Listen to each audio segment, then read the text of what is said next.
one everlasting love with baskets of bread for everyone. In Jesus we make our prayer, the one who suffered, died, and was raised to new life, in whom we trust these days and all days. Amen.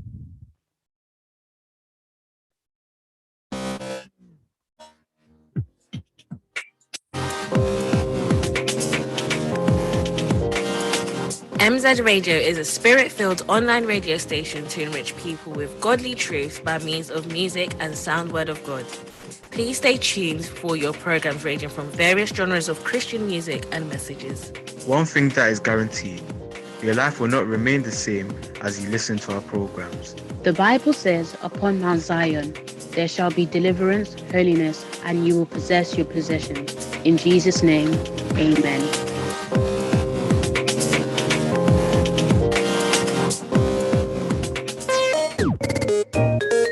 Love God, love the gospel, stay fleeky and stay tuned. My name is Pastor Joke Odejayi of the Redeemed Christian Church of God, Mount Zion. Enjoy the radio program and be blessed by it in Jesus' name. Searchlight with Joy on AP Radio UK, Heart Song Live Radio, and MZ Radio London.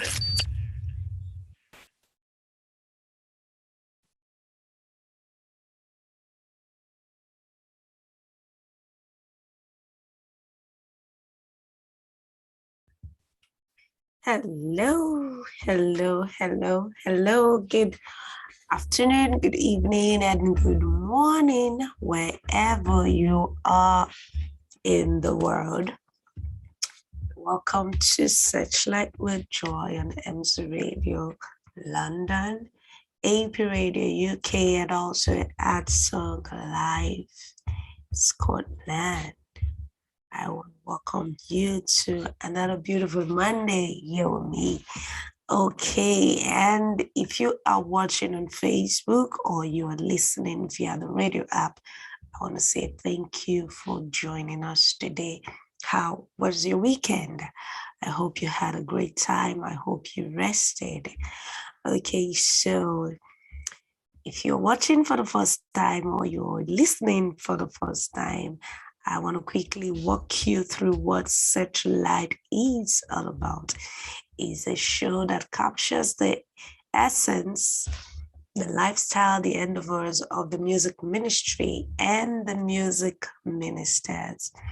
And it's a show that also looks at events of the music ministry as they happen, and also events that has happened in the music ministry. We also talk about a healthy and unhealthy lifestyle of the music ministry ministers to say, and also their fashion sense. We also bring to you, the listeners, up close with some of the finest and anointed music ministers that have been explored all over the world. Bring to you their music, their songs that are blessing lives and also trending all over the world. So don't go anywhere. Today promises to be an exciting moment with us because we started a new series, about 2 weeks back, and it has been an amazing conversation with these music producers where they come to share their own views and opinions about what it takes, for a music minister, what they should know before coming to the studio to produce their song. So don't go anywhere. I have another top-notch music producer here in the house. So don't go anywhere. I'll be right back. Touch the dial. I'll be right back. Searchlight with Joy on AP Radio UK, Heart Song Live Radio, and MZ Radio London. Yes, you're welcome back to Searchlight with Joy on MZ Radio London, the only station on the hill. AP Radio UK, the station with distinction, and also an Art Song Live Radio Edinburgh, the number one online station. You are welcome back. Like I said, we started a new series that is what music producers, which every singer should know before coming to record your songs. And today, my guest is a powerful worship music minister, and also he is a music producer. And I'm quickly going to read his bio and we will kickstart. So Elvis, he was born and raised in Benin City, Nigeria. He has worked with various gospel artists in Nigeria. He moved to the Netherlands 2004 and launched his own production company, Idia's Production. In doing so, it has enabled him to produce and be a part of numerous projects and live concerts, projects that span from musicals, tours, churches, and charity benefits. He has composed and arranged music for known artists in the Netherlands and Netherlands mainstream. Elvis is a fantastic vocal coach and a mass choir director. Hello, Elvis. You can unmute.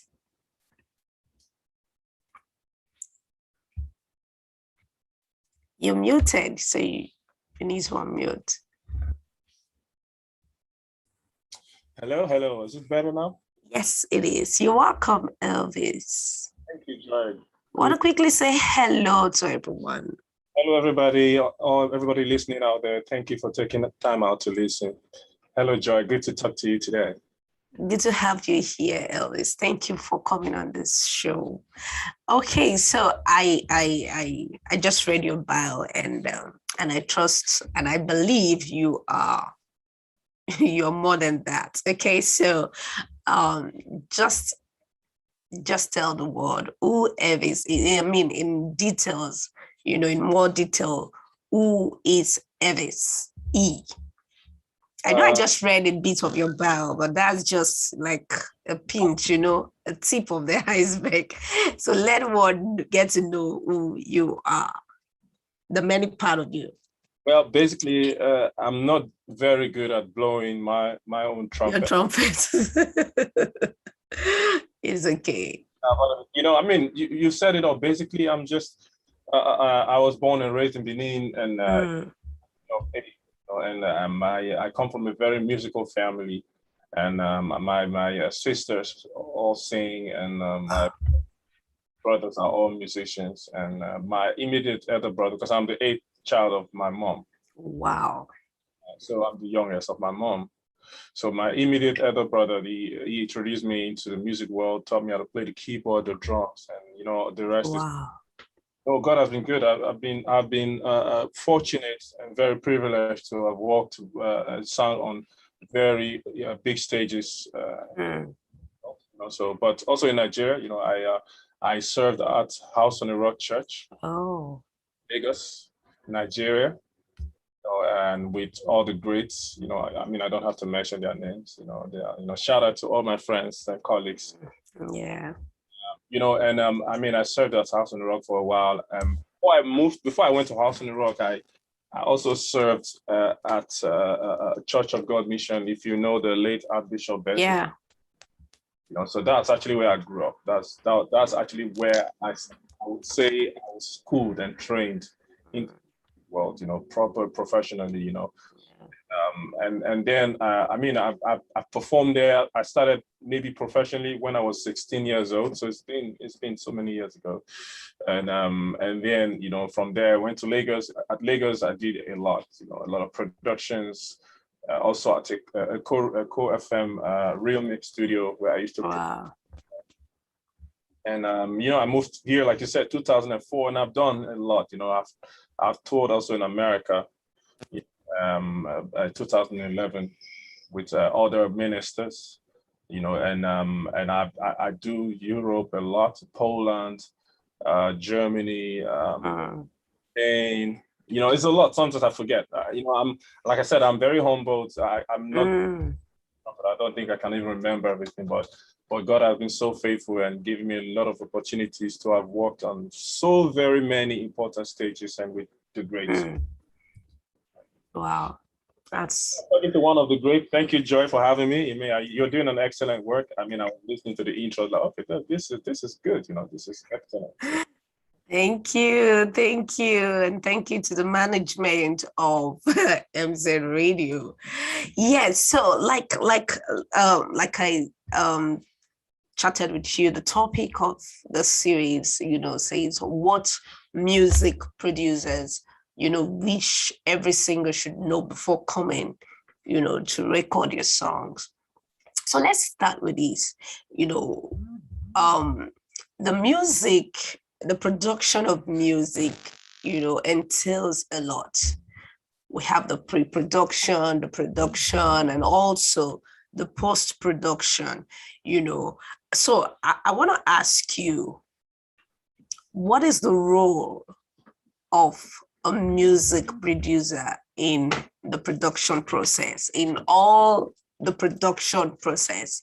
Because I've had couple of producers come on the show as well to talk about their different insight, opinion, what singers or music ministers, singers per se, should know. So I want to hear from you, what is the role of a music producer in the production process? Yeah, thank you for that question. I mean, I think it's very important to understand what the role of a music producer is supposed to be. To become a music producer is a process. There are some people that call themselves producers, but I would say that those are in the process of becoming a music producer. It's like someone who has an idea on how to design a foundation of a house doesn't basically mean that you're an architect already.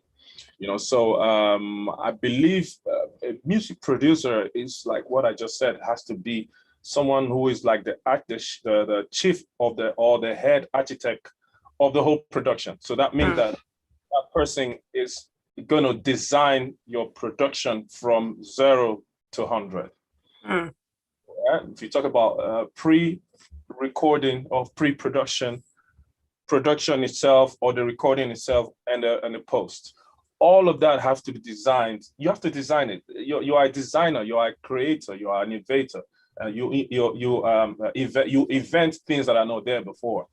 So a producer is supposed to be able to carve out a production that suits every artist. Because there's a certain beat that is reigning doesn't mean that every artist is suitable for that beat. So I have to read the charisma of an artist. Know what so my job is to make sure that I'm able to make that strength louder, to amplify their strength. Because some producers are just into the beat and making what is in and what is hot, which is all good. I mean, I'm not here to condemn anybody, but I'm just saying that it's an experienced producer knows how to place an artist in an environment that the artist can shine better.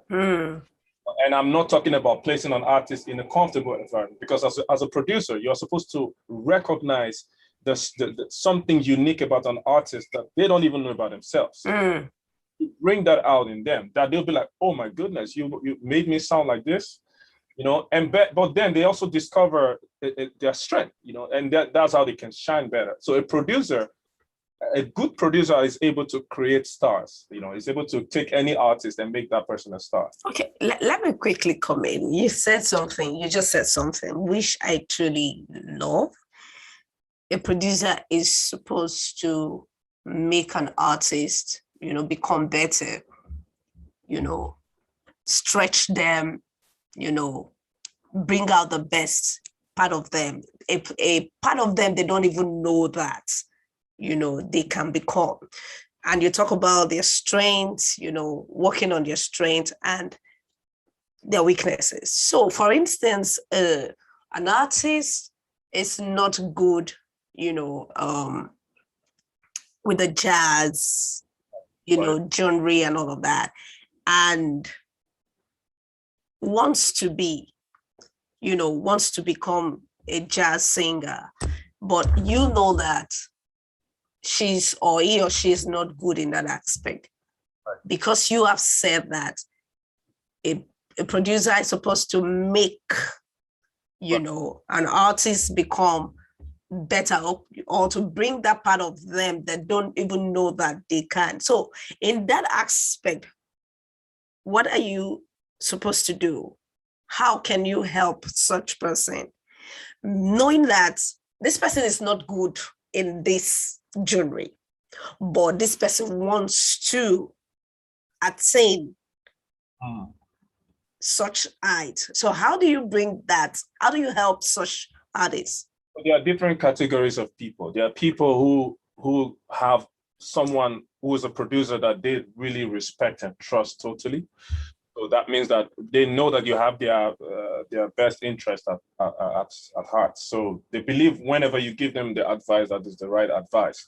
That is also based on relationship and the amount of time you've known somebody for. But another thing is also the credibility of that person. There are some producers that when you hear their name, you don't argue with them. You just believe that person. You know that he knows what he's doing. He has been able to prove himself over and over again. And that's credibility. Because of their credibility, if they are going for a counseling, you go to a counselor, you know that he's an expert. He's going to give you advices, some things that you might not like. That's what it is. A producer is not the one who is always telling you what you want to hear. Someone who is going to tell you the truth, but that's going to make you better. So if I know that you're not going to be able to shine as a jazz singer, I'll be I'll tell you, like, I know you love jazz. Because I love football so much doesn't mean that I have to become a footballer. Maybe it's just there for me to enjoy and watch, but I don't necessarily have to become a footballer, because that's not my strength. I'm called to be a musician. So if you're called to be a soul singer, but you're struggling to become a jazz singer, you're going to keep on struggling for years and waste your time, instead of just doing soul music, which you do in 2 months and you already make a hit song, for instance, because that's your strength. So it's wisdom, so wisdom is applicable to those who use it, so. I strongly, I get you. But so if you're just a soul singer, do you continue just being a soul singer? No. Can't you venture, try something else? No, I think it's always important to recognize your calling and your purpose. Why would you want to be everything else? But nevertheless, let me say this: if you really want to become a footballer, okay, that has nothing to do with music, but I'm just using that. Yeah. You know what I'm saying? Yeah. Then you can train. You know what I'm saying? You can go for the necessary training if you have the capable skills that is required. So first of all, you have to have a good voice. I would assume you have to have the ability and the sound and the capability to be able to become that which you want to become. So if let's say a jazz singer has to be able to hit the third C on the key on the scale. Keyboard, yeah. And you are not able to hit, so that means that you have to look at the necessary step. That means you have to hit the third key first. So you have to work towards hitting the third key and now learning all the nuances of a jazz singer. So it's possible to train yourself if that is desire that you said, I want this by all means, even though it takes me 10 years to reach that, I don't care. Then you can go for it. Okay, so does a singer always, how do I structure this right now? Because you said you have to have a voice, have a good voice. So is that necessary? Do you I've seen music ministers that are doing exploit, that really don't have a fantastic voice to sing. Right. Well, can I answer that? You've already said it. Do you hear me? Yes, I can. You've already said something. You said they don't have a fantastic voice. It depends. It's all about opinion. I believe anybody that can hold a note and sing in a way, because it's, even though we are ministers, but it's also about making music. The simple definition of music is a combination of sound. Yeah. Pleasing. So if your sound is not pleasing, then why do you want to sing? But I mean, I don't think there's anybody who is that funny that would think, oh, my voice is horrible and nobody wants to hear me sing, but I want to become a singer. I mean, except there's nothing the Lord cannot do. I mean, I don't doubt the power of God. And one thing above above and beyond our talent is the grace of God. If the grace of God is upon your life, people have categorized as one of the worst singers, but then you'll be doing exploit. You are definitely right. There are people who are doing exploit who are not as good as some singers that you and I know. You'd be like, but that is something that grace supersedes everything. So it doesn't mean that you have to have the purest voice and you have to sing the most beautiful before. No, I don't agree with that. I just believe at least you'll be able to hold a note. You'll be able to a way that is pleasing to people, that they can hear. Beautiful. Wow. I mean, we're almost there, but I'm enjoying the direction it's going already. So understood. We're going to take a short break and we'll be right back as I play you one of Elvis' song titled Yahweh. We're going to be right back. Don't go anywhere. We'll be right back. With Joy on AP Radio UK. Heart Song Live Radio. And MZ Radio London. Yes, you are. Welcome back to Searchlight with Joy on MZ Radio London, AP Radio UK, and also at Song Live. Okay, so let's move on. Now, you've talked about the producer, the role of a producer, it's like the man in charge of, of production, giving life, to the record, to the music, of an artist. So do we now say that the producer is in charge of the production, or who is solely in charge of the production, the artist or the producer?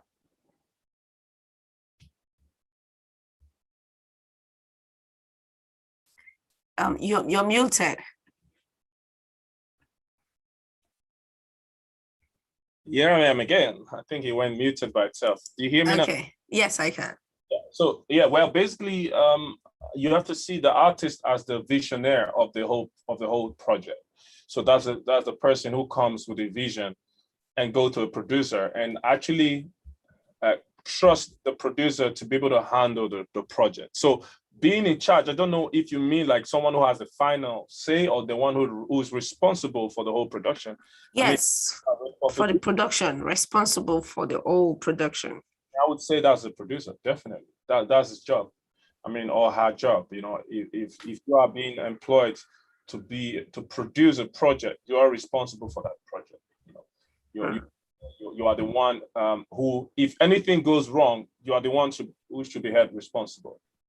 So it's not the artist, because you are the one who is producing it. You are the one probably creating the composing all the songs. So you have all the files, you have everything that's regarding to that project is at your disposal. So you have to make sure that everything is intact. So it's your responsibility to make sure everything is properly recorded. Like everything that has to do with the production is your responsibility. Yeah. So you are the one in that light in charge, but doesn't mean that you have the final say. So I think that one has to be in cooperation with the artist. Okay. So because oftentimes artists feel producers don't think their ideas matter, in the production process. Right. Is that true? Depends. That's what I mean. I think that there are different categories of producers. And there are producers who do not have the credibility yet for artists to trust them. So the artists wouldn't feel safe enough to totally hand over everything to the producer. So that might be the case, of what you're saying, that they might feel like, okay, because I know that you're not that experienced yet. Like, for instance, when it comes to one of the most difficult things about producers is sometimes punctuality. Like, let your year be your year, let your nay be your nay. They'll tell you, oh yeah, I'll send you the song tomorrow. But like 3 weeks later, they haven't sent it yet, So Mm. so in that case, the artist might be pressuring you, like, oh, I don't know if I can trust you, please make sure. But there are some producers, they say, oh, I'll send it tomorrow. Except something comes up, they might call you like, oh, I'm sorry, I can't make that schedule out. You have it by Thursday, for instance. Because then there's a level of security that you have that you can just trust that person totally. That's my take on it, actually. Wow. Yeah. Interesting. Yeah. Okay, so I want to quickly ask this. So, in a case where you have finished or almost finished a song, and then the artist comes back to say to you, okay, before I ask this question, before I go, let me quickly ask it. So let's touch on the topic itself. What are the things you as a producer feel every artist should know before coming to record their song with you? What are the things they should know? Basic things every singer should know before coming to meet Elvis. What should I know? What should I put in place before coming? One of the most important things for most singers is that some singers, they start off, most singers start off at singing as a hobby. That means that they sing at church, maybe anywhere, but mostly at church. In our genre right now, we talk about church, the gospel. So, and they come with that same mindset to a producer, hoping that, oh, this is just church work. And I think as an artist, you should understand that when you're now going to meet a producer, you want to start recording your song as an artist, you have to wipe out that mentality of this is how church is just worship. I just want to worship the Lord only. You talking about business. Some artists, some church singers, I don't want to call them artists, they get offended by that. Not that I am someone who put money first. It's not about that, but just on the fact that the decision you're taking is going to require some level of commitment. Even if you don't have it, it's just an attitude.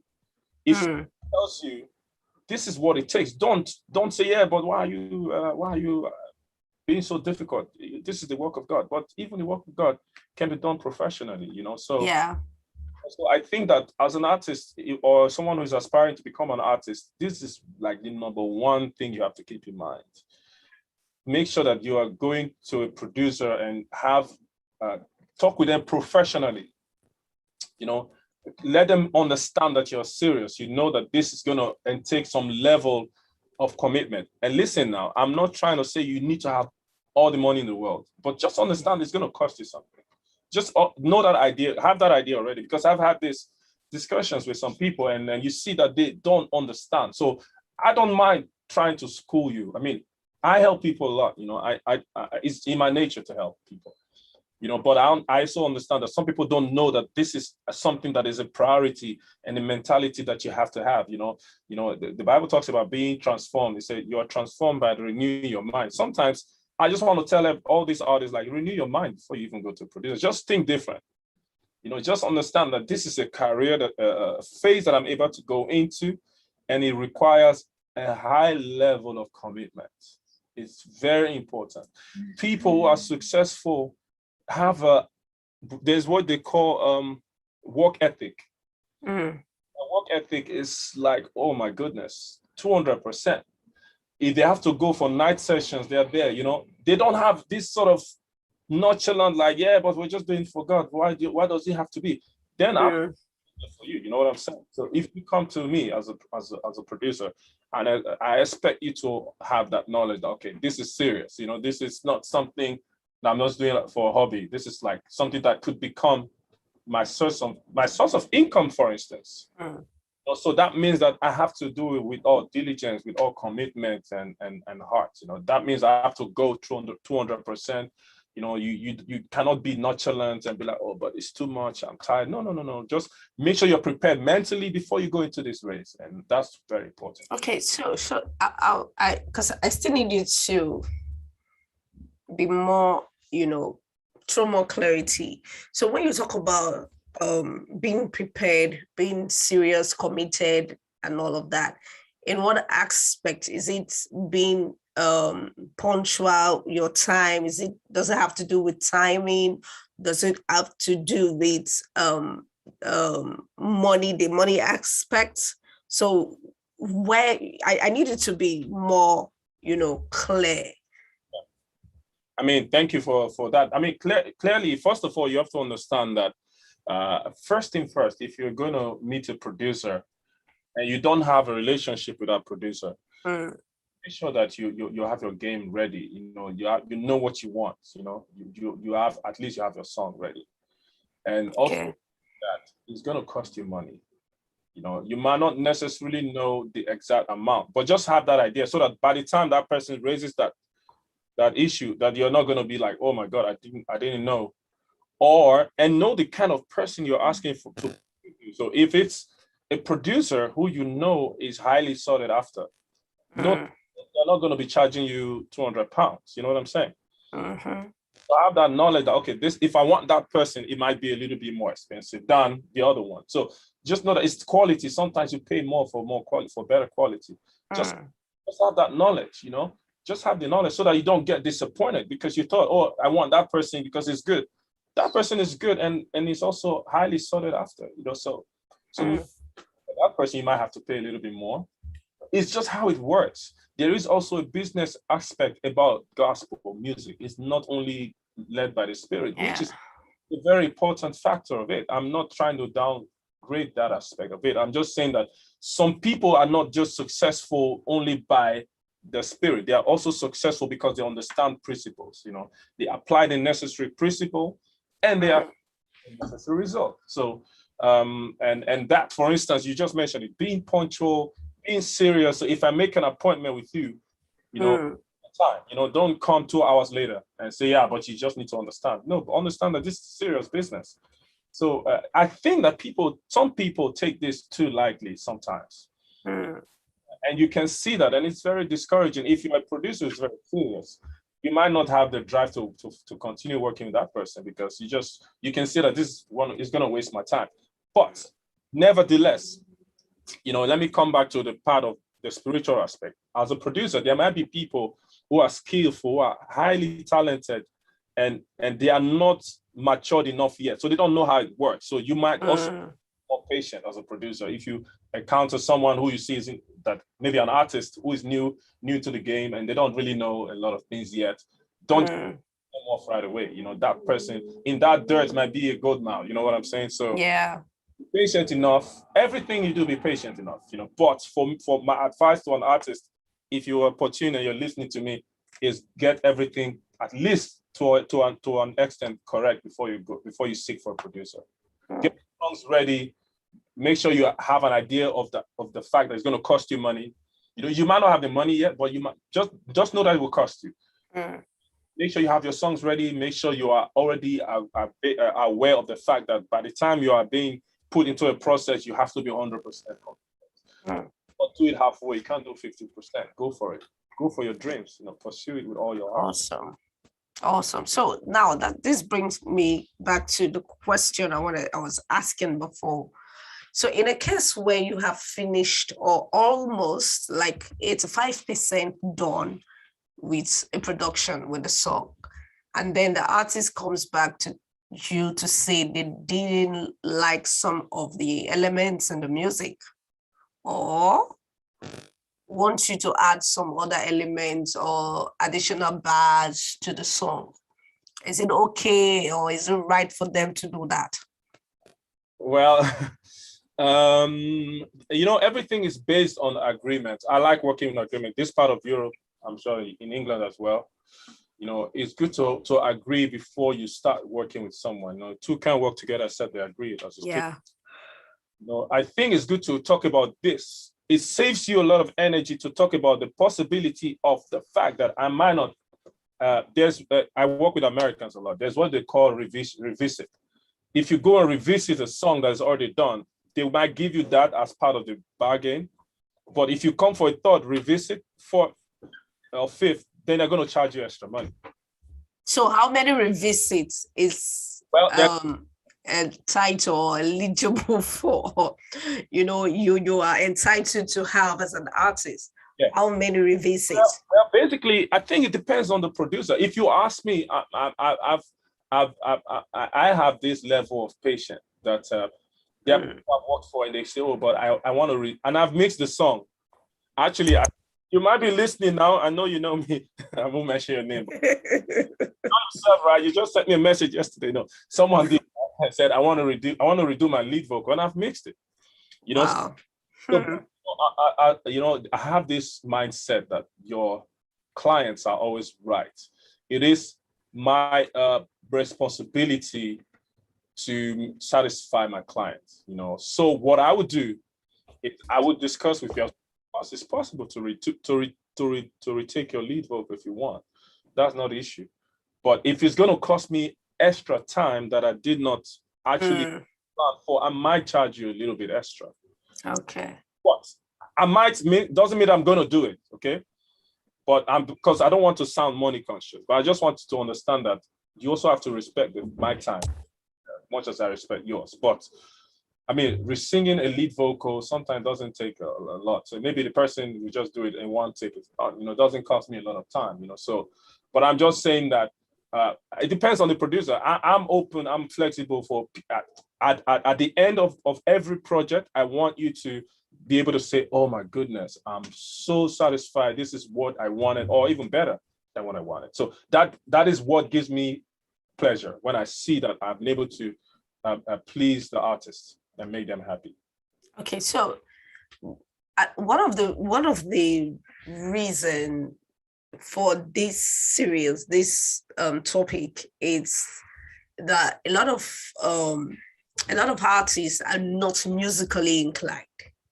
Right. Okay, so like you said, a lot of people you just woke up one day and you found that you could sing. Some of them never went to music school, to get to know the rudiments of music and all of that.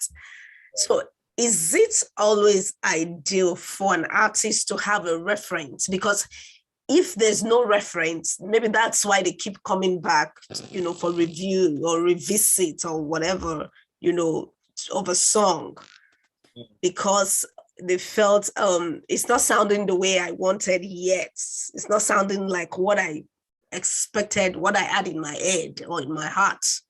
Okay, so is it always ideal for an artist to have a reference of what they want to do? And what if they have no reference, but just feel something is just not right and seem not to be able to articulate what they want? Right. How else can you help? Yeah, I mean, like I said before, a producer is supposed to be like an architect. That means that you take something that has no form and give it a form. It's not necessary for an artist or that inspired artist to have a reference. It's not necessary.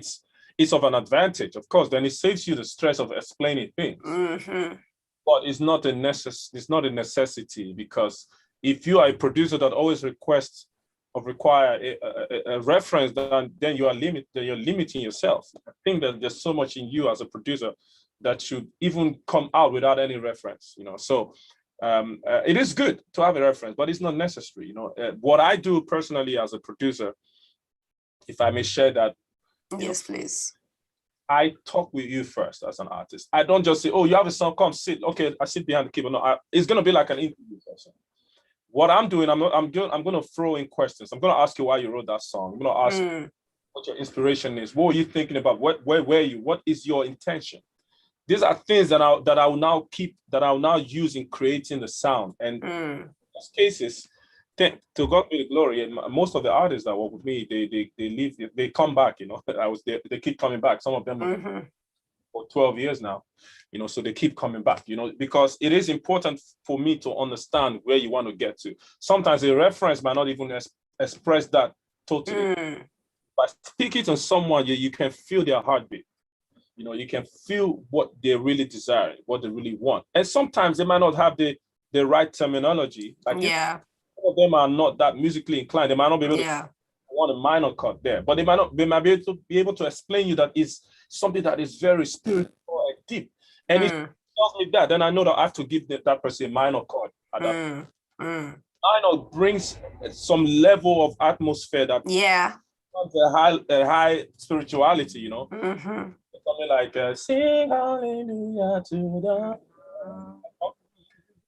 sing hallelujah to the sing hallelujah da da da da da.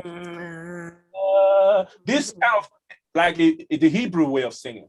High level of spirituality in that sound on it by itself, So if somebody tell me I want that deep level of worship, like intimacy with God, then you have to think different as a producer. But you won't know this until you speak to that person. You let them pour out their heart to you. Let them share what they feel, the vision, because don't forget that you are not the one who got the vision. The person you are going to produce is the one that got the vision. So you understand where they want to go, because if not, you'll be having a 5th revisit and a 7th revisit. And by the way, the person that I mentioned yesterday, she is really extremely satisfied, but it's about a certain part that she just want to revisit.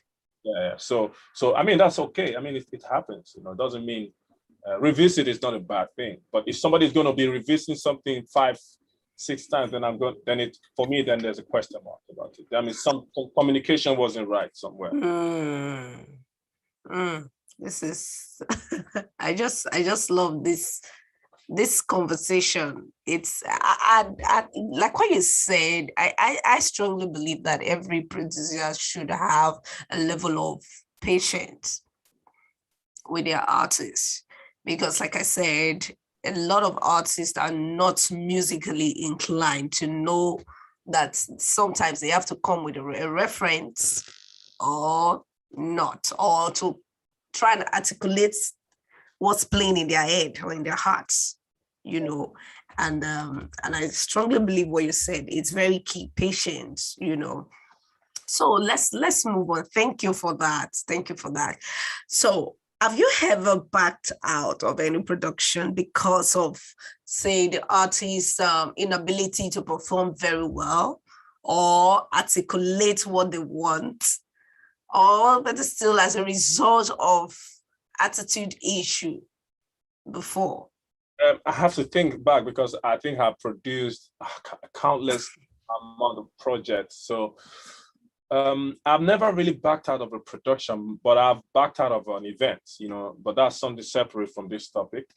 I'm just thank God for the blessing of being able to be patient enough to be able to, sometimes it's just an itch. I have this notion, when something is giving you a lot of trouble, there's a blessing in there.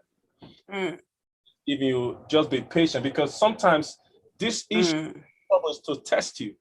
Because the thing is that if you're patient, sometimes that artist that you think is very offensive and annoying might be the very artist that will give you your biggest hit as a producer. And I just advise everybody as a producer, as a co-producer, to be patient sometimes. It's really unresolvable, but I don't think there's anything that is unresolvable. So I can't vividly remember any project that I say, oh, I'm going to back out of. I tend to always have a very clear communication with everybody that I work with. When you have a level of understanding and everybody knows what is going on, there will be hardly any events that will lead you to be offended. So have you ever had a case where your artists, were not satisfied with your production at the end? The end process, at the final, production process, right? Like even after you finished mixing and everything, and still they weren't satisfied. I would say I have had something similar, you know, and that was because it wasn't a production that I did. Let me say, it wasn't a production that I did, but it was a production that was done by someone else, and the person wanted to be the one to finalize the project, but the artist wanted me to finalize the project. So there was already that argument between the artist and the other producer, and I had to mix it, and I mixed it. And the other producer, unfortunately, is not going to be satisfied because they already have a vibe going on, you know. And at the end, I did what I could do, and the artist had to go and finish it up somewhere else because this is a good one. It wasn't my production. I had to only mix and master it. Yeah. And at the end, I had to tell the artist there's going to be too much back and forth because the artist couldn't really make a final decision by himself. The artist always had to rely on the other producer sort of opinion. There was already this irritation going on. So I just told the artist, said, you know what, to save you the stress, just let someone who is neutral do it. Interesting. I've had that, but it wasn't not anything that I've produced, honestly. I've never had it that I produce a job and and they are not satisfied. But to the glory of God, I've never, you know, I'm very committed to what I do, Joy. I do my best. I would keep going until you are satisfied. I'm not going to let you go. If it's my production, I'm not going to let you go without being satisfied. Wow. I think it's just a certain level of pride also, you know. So I just... Interesting. That's nice. So you can hear him. It's kind of blowing it now. Whoa, whoa, whoa. So if you're a singer out there, get across, okay? All right. So before I let you guys have 1 or 2, 3 questions to ask. So for you as a producer, I know as well, you are also a music minister, Elvis. So what is the most important thing you would appreciate from an artist towards you? The most important thing that I will appreciate from an artist is honesty, though. You know, I think that some artists give people impression that is not the reality, right? Which might drive people crazy. I think that I would appreciate, because even the scripture said that those who must worship me in spirit and truth. You know, so if you're a worshiper, a worship leader, you know, that's what you're supposed to be as a gospel artist. You know, your number one priority is to worship God and also to lead people, you know, in accordance to worship God. You know, it's not to glorify yourself. But some people have this false image and false idea of how the kind of image they need to have, and it's so misleading. You know, and people don't know this, so they look at you as an idol. They think that, oh, you are so great, but they don't know the actual the truth in it. So I think that you have to be transparent enough. I understand that it's also it makes you vulnerable, but it at the long run is better for you to be transparent so that you don't give people false hope or a false operation. You know, some people would even tell lies. You know, I'm like, it's a tough game, but you know, sometimes then it becomes competition. Then the whole spiritual aspect of it is gone. And I think that my fellow artists, if I think that was a question, I would say just be honest, just be transparent. You know, operate. Don't mislead people. Just okay. I'm not saying you have to be perfect. Okay, that's not what I'm saying, because nobody is really perfect. God is perfect, and He's perfected us through Christ. Yeah. So, you know, so my advice to you is beautiful. Just be honest. Okay, so we're quickly going to take another short break, and we'll be right back because I still have 1 or 2 questions to ask. So don't go anywhere. We'll be right back as I play you another of his songs that he has produced. Jesus, don't go anywhere. We'll be right back.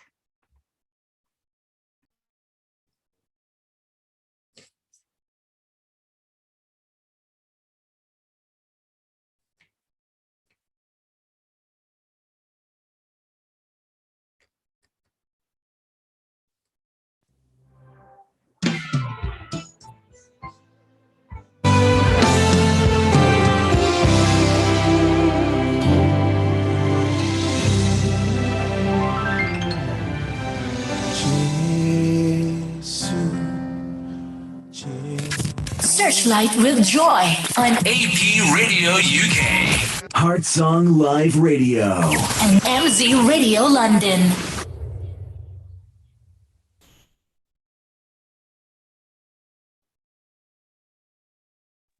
Yes, you are welcome back.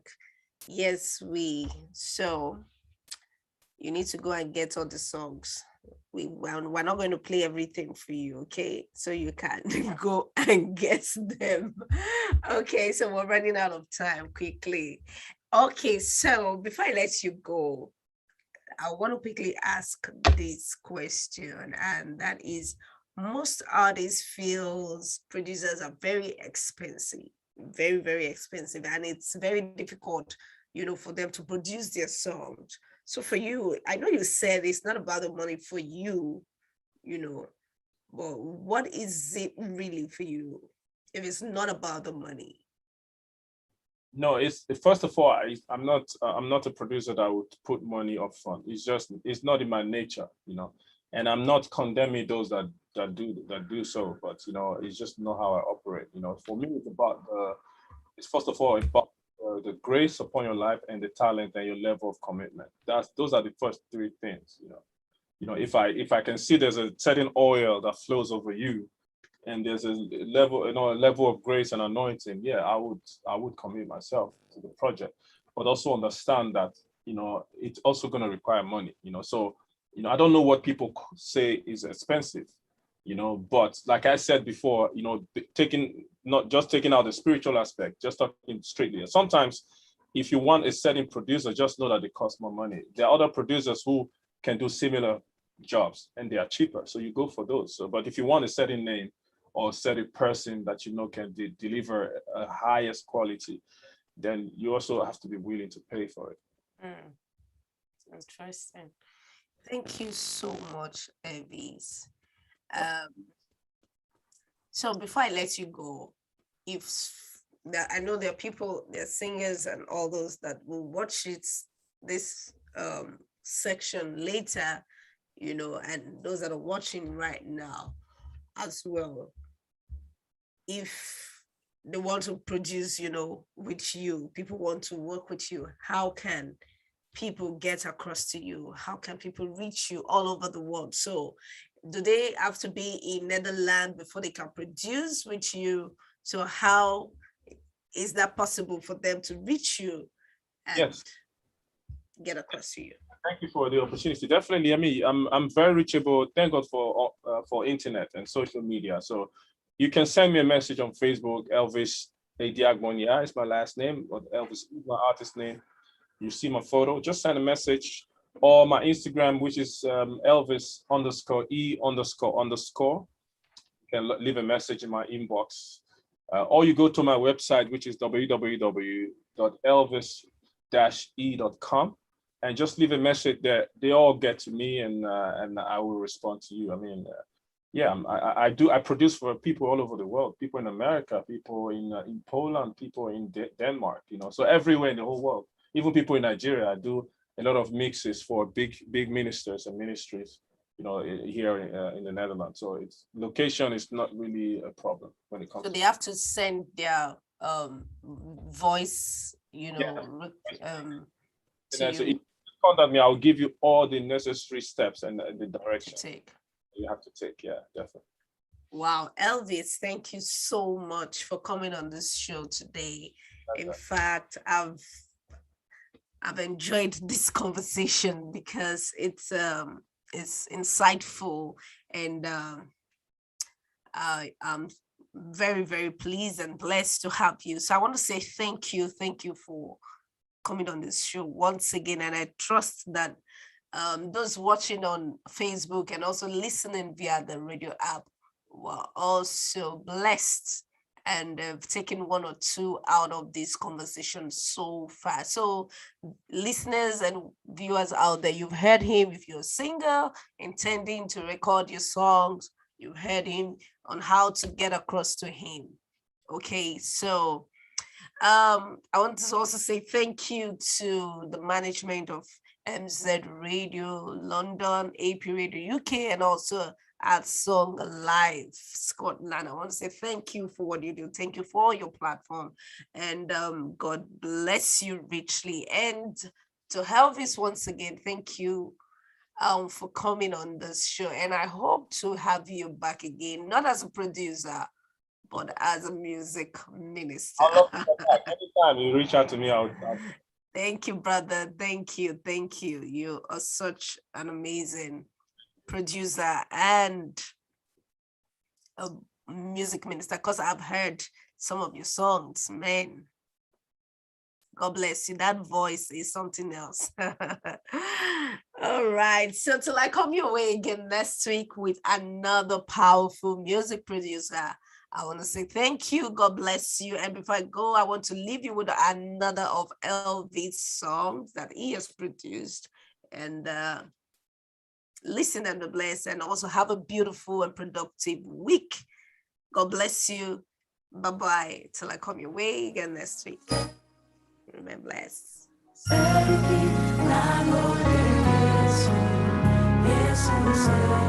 Somebody said, yes, I am saved, and by your grace, the only one I serve said a key. In all my ways and all of my days, I glorify your name, Sariki. You are Lord, and by your grace, and there is none like you.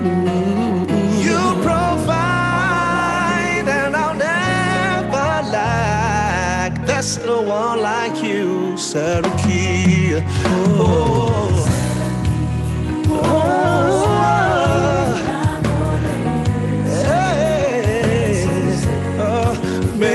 Tonight, my soul will die.